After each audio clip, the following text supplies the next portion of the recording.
اگلے دن ایک clip YouTube پہ آیا ہوا ایک بریلوی مولانا, یہ دیکھیں نوجوان اس کی تائید کر رہے ہیں, اور اللہ کی قسم اٹھا کے کہہ رہا ہوں او جی انہوں نے تو نہیں سنیا, او ماما سوال دا جواب دے کہ جو نوجوان طبقہ ہے وہ اپنے والدین کے سامنے کھڑا ہو گیا. اب دونوں بھائی جو ہے نا گلے لگ کے رو, اب مل بیٹھ کے نا پیروں کے صاحبزادگان ساری زندگی لوگ جن کے ہاتھ چومتے رہے اور جن کی ساری زندگی لوگ تعظیم کرتے رہے, تھوڑی بادشاہی کیتی ہے تو یہ نا دیکھ لو 1200 سال میں جو عزت انہوں نے کمائی تھی ان 12 سالوں میں اس طرح ایک نعرہ انہیں لے ڈوبا ہے اللہ کے فضل سے. میرے نبی سا ہے ہی کوئی نہیں, تیرے بابے تے شے ہی کوئی نہیں. اور جن کی ساری زندگی لوگ کرامتیں بیان کرتے رہے, اللہ کی قسم ان کی اولادیں ان کے سامنے کھڑی ہو گئی. مطلب یہ جو اتنا آپ لوگوں کے فرقوں کو میری وجہ سے نقصان ہوا ہے, آپ کے لیے زندگی موت کا مسئلہ بن گیا ہے, تو بھائی بابے کڈو بار, آج ضرورت ہے بابوں کی, ابھی برا وقت آ گیا ہے. بابوں کے اپنے ماننے والوں کی اولادیں گمراہ ہو گئی ہیں, بابوں کی میمز بنا رہی ہیں وہ, تو بابوں نے کب کام آنا ہے؟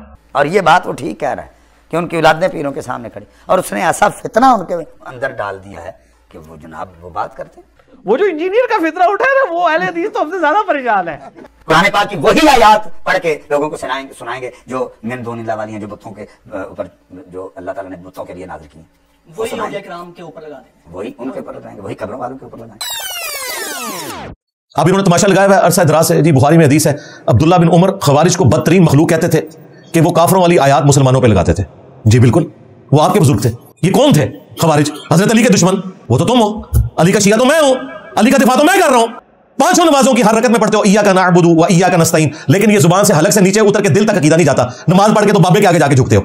یہ تم لوگ ہو, زبان تک صرف آیت ہے, حلق سے نیچے نہیں اترتی. دیکھو ہمارے تو دل میں یہ آیت لکھی ہوئی ہے اللہ کے فضل سے. تمہارا حال یہ ہے, تمہاری مسجد میں کوئی رات کے یا اللہ مدد لکھ جائے نا, تم اس کے اوپر پیٹ پھروا دو گے. جاؤ جی چیلنج ہے وہابیوں, کسی بھی بریلویوں کی مسجد میں یا اللہ مدد لکھ کے بتاؤ, اور لکھنے ساتھ صرف اور صرف یا اللہ مدد. اور بریلویوں چیلنج ہے, تم بھی بڑی پینگیں بڑھا رہے ہو نا وہابیوں کے ساتھ, کسی وہابی کی مسجد کے باہر لبیک یا رسول اللہ لکھ کے بتاؤ. ہم دونوں عقیدوں کو صحیح مانتے ہیں, المدد یا رسول اللہ نہیں, لبیک یا رسول اللہ. دیکھیں نا ہم نے کہا ہے لبیک یا رسول اللہ, ہم حاضر ہیں. دیکھیں ان بابوں کے ساتھ ہم کیا کرتے ہیں. انہوں نے آپ کی عصمت کے اوپر ڈاکہ مارنے کی کوشش کی, تو یا رسول اللہ دیکھیں ان کے ساتھ کرتے کیا ہم نے ایسا لبیک کہا ہے کہ ان کے سارے لبیک فارغ ہو گئے. تو یہ ان لوگوں کا حال ہے. وہ جی خوارج, اور پھر اس کو خود سے بریف کیا ہوا ہے, وہ کہتے ہیں جی وہ خوارج بتوں والی آیات جو ہیں وہ انبیاء کے اوپر لگاتے تھے. یہ تو نہیں لکھا ہوا اس کے اندر, لکھا ہوا ہے کافروں والی آیات مسلمانوں پہ لگاتے تھے, یعنی کہ صحابہ کرام کے اوپر کفر کے فتوے لگاتے تھے.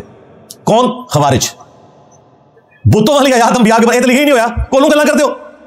بالکل آپ تو صحابہ کی بات کر رہے ہیں, ہم کہہ رہے ہیں آج بھی اگر کسی کے عقیدے میں کفر اور شرک نہیں پایا جاتا اور آپ کافروں والی آیات ان کے اوپر لگاتے ہیں تو کفر آپ کی طرف لوٹ جائے گا. جس طرح آپ سب لوگ مجھے قادیانی کہتے ہیں, تو میں تو غلام احمد قادیانی کو بھی دجال سمجھتا ہوں, چشتی رسول والے کو بھی دجال سمجھتا ہوں, تھانوی رسول والے کو بھی دجال سمجھتا ہوں. عبارتوں کی حد تک, بزرگوں کی بات نہیں کر رہا ہوں, مر کے اپنے جام کو پہنچ چکے, ان کا معاملہ اللہ کے سپرد ہے. عبارتوں کی بات کر رہا ہوں, تو میرا تو کوئی نہیں لینا دینا اس کے ساتھ. تم بتاؤ تم کہاں پہ کھڑے ہوئے ہو, الزامات میرے اوپر لگاتے ہو. تو الحمدللہ صحابہ کرام علیہم رضوان کامل الایمان مومنین تھے, ان کے اوپر خوارج نے غلط آیات فٹ کی. اس وجہ سے عبداللہ بن عمر کہتے تھے یہ بدترین لوگ ہیں, کہ صحابہ تو اس طرح کے نہیں تھے جس طرح یہ کہتے ہیں. عبداللہ بن عمر یہ نہیں کہہ رہے تھے کہ اگر کوئی کفر و شرک کرتا رہے تو اس پہ آیت نہیں فٹ ہو سکتی, یہ تو بات ہی نہیں کی انہوں نے, اور خود یہ فٹ کرتے ہیں. ہاں ہر گستاخ رسول کو کہتے ہیں کہ یہ آؤٹ آف ویڈ لاک پیدا ہوا ہے. جب تک بریلوی تھا اللہ علی تھا, جیسے بریلوی چھوڑتا کہتے ہیں یہ تو حرامی ہے, قرآن میں لکھا ہے بعد ذالک زنیم. ولید بن مغیرہ والی آیت فٹ کر دیتے ہیں, تو ولید بن مغیرہ تو کافر تھا, اور تم سارے دیوبندیوں اور وہابیوں کو گستاخ رسول کہہ کے کافروں والی آیت نہیں فٹ کرتے ہو. Hey, y'all, come look at this.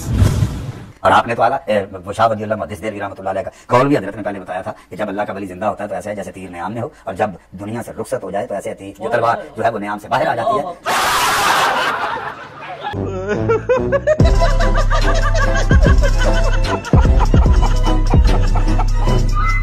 تو تصرف زیادہ ہو جاتا ہے, اللہ کے قریب زیادہ ہو جاتا ہے, کنٹرول. شرم و شرم کرو شرم. تو پھر وہاں جا کے جب اس کے مزار پہ اس کا وسیلہ ڈال کے مانگے تو اللہ جلدی قبول فرماتا ہے. اسباب کے نام کے اوپر دھوکہ دیا ہوا ہے. نہیں جی, بزرگوں کو ہم نے وسیلہ اور توسل بنایا. اور وسیلہ اور توسل یہ ہوتا ہے کہ اس بندے کو آپ کہتے ہیں, تم تو ڈائریکٹ بزرگوں کو کہتے ہو. اس کی قوت بصارت و سماعت جو ہے وہ پہلے سے زیادہ ہو جاتی ہے, اللہ کا قرب ہو جاتا ہے.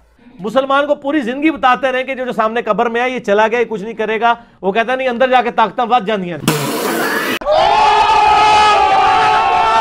تو وہ نقل مکانی کرتے, ایک جہان سے دوسرے جہان میں جاتے ہیں, مرتے نہیں ہیں. بابا ایک جہاں میں ایک جہاں ہوتا ہے. ٹھیک ہے نا جی، اس کا ایک اپنا ہی وکھرا ہی جہاں ہوتا ہے.